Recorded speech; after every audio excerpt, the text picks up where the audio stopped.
that low income areas and poor areas don't offer more taxes to make better schools and make better areas is because of what you just said. There ain't no businesses. Like, look up and down the street.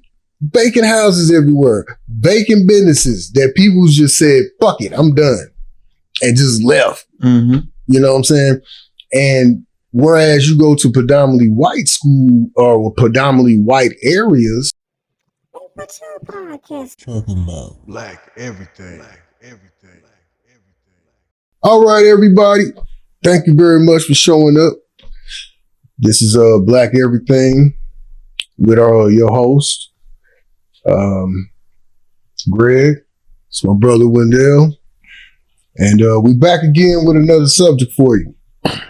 The subject today is black schools, or predominantly black schools versus predominantly white schools. And this is close to myself and my brother because we have been in both systems. We have been in predominantly white schools. We've also been in predominantly black schools. But not only that, we have currently have children that are in predominantly black schools, which is obviously why we're invested in this particular subject. So, why do the subject black schools and all that? That's because of one reason: funding.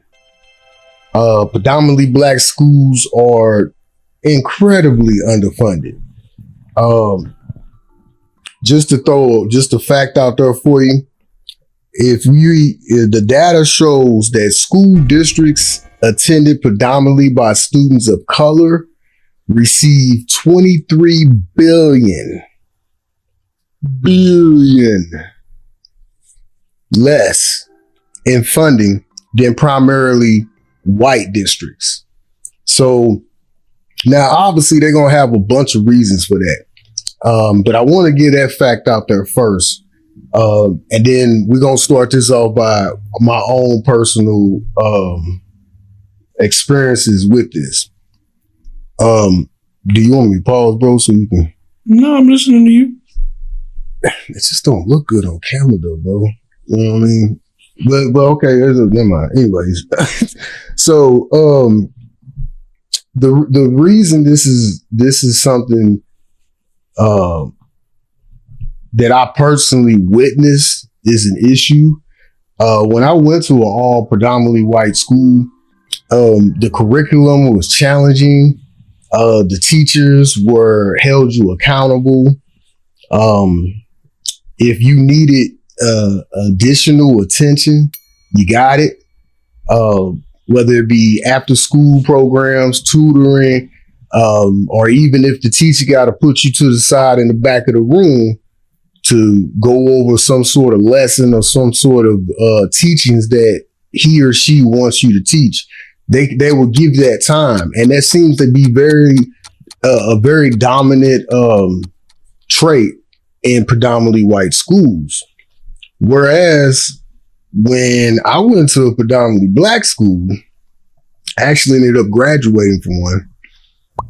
Man, I rarely was challenged. Like, rarely did I feel challenged. And worse, I rarely felt like anybody cared. You know what I mean? Like, the teachers didn't seem to care. The principals didn't seem to care. It was more like a boot camp. You know, it was just a bunch of adults trying to keep some kids in line. And that's how they treated it, like a detention center. You know what I mean? And it didn't feel at all like a school. You know what I mean? It felt like a job. Whereas when I was in the predominantly white schools, not so much. You know what I mean? But I believe another thing, I'm gonna pass it over to my brother and let him say his experiences in both versions of the schools. But I think another issue, and the reason why the teachers and the principals don't care in predominantly black schools is pretty easy. They say here black teachers were paid only a fraction of the salary of their white counterparts. What kind of teachers you think gonna be in predominantly black schools? Black teachers. So it's, I mean, if you gonna pay me pennies on the dollar to deal with these little badass kids, yeah, I'm gonna give you half attention too. So I ain't gonna lie, I understand where they're coming from. But what's your experiences with both? Well, I can go further back. When we moved in to the location where I'm at now, that school was predominantly, matter of fact, all the schools in the area was predominantly white. Mm-hmm. And you did get the more attention from the teachers. Of course, that time was different too than now, the way they do school. But you got the attention, you got the necessary skills that you needed. The teachers paid attention and tried to help you no matter what. Now, as I got up in grade, it started to change. Like, especially around the later part of the grade school, when you get into, we had a middle school and a high school. So when you first get to the middle school, that's when it started to change. Yeah. You had multiple schools coming there.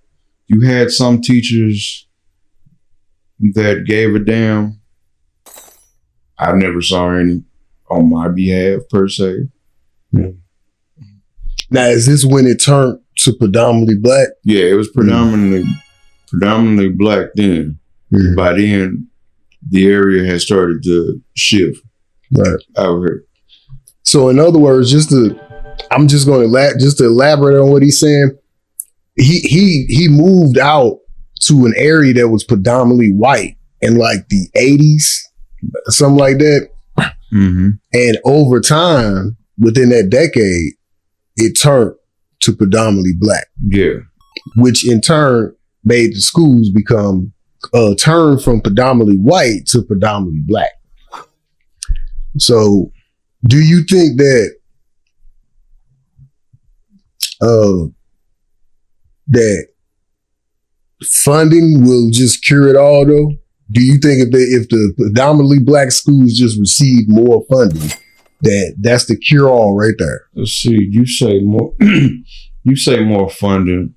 Some of them, the funding is true, but you gotta, after being an adult, and especially with this generation now, the teachers actually don't get enough payment, especially not in predominantly black areas, to deal with unnecessary BS. Yeah. And they just trying to come in, teach, do their thing, and hopefully make a better person for the world to come. But funding is always a plus, because the funding also, I believe, don't quote me, also goes towards the teacher's pay too, their contract. And then you get, with the funding, you have more activities, even after school activities for the kids, instead of them hitting the blocks, running the streets. I think that's a key point into why predominantly black children in school are less focused and are less invested in the school, because there is no after school programs, there is no additional help there. But again, when you low on funding, this is what you get. You know, some of the schools, the schools that I went to, my kids go to. So I knew the school that it had, when I first moved there, they had everything everybody else had. Because see, that was an option. Right. Well, the statistics show that districts with mostly non-poor students, so non-poor, which obviously they well off students, have more money to spend than districts that have poor students. Yeah. So if you evaporate all the funding and money from a whole area, and then you didn't like remove any people, it was still the same amount of people. It's just less resources and less money in that community. Mm-hmm. But when you bleed an area dry, you're gonna get homelessness and crime, high crime. But also, I'm sorry, I didn't mean to cut you off. Go ahead. Or some of that also has to, the funding is levels to that funding too, because the funding also comes through whatever county or district you're in. Right. So if they're messing up on their end, it's going to deplete that on other things.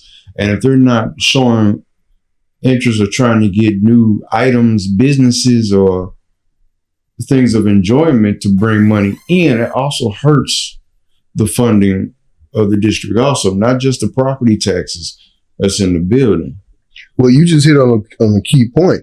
One of the reasons that low income areas and poor areas don't offer more taxes to make better schools and make better areas is because of what you just said. There ain't no businesses. Like, look up and down the street. Vacant houses everywhere. Vacant businesses that people just said, fuck it, I'm done. And just left. Mm-hmm. You know what I'm saying? And whereas you go to predominantly white school or predominantly white areas, and it's a business area of the block. Oh, business, big businesses. Yeah. And which means their school is 3 times as big and got buses that can reach further out, which means they can get more money. Right. From those businesses. Mm-hmm. Well, that brings me to a weird question I want to ask you, bro. And just answer however you want to answer. Do you think today, as right this second, right now, U.S., so America as a whole, do you think the United States school system as a whole is still segregated? Let's not forget it also, if you're watching this video, you got plenty of reasons to come back. So come back. Go ahead and subscribe. Right down here. What's your podcast talking about? Black everything.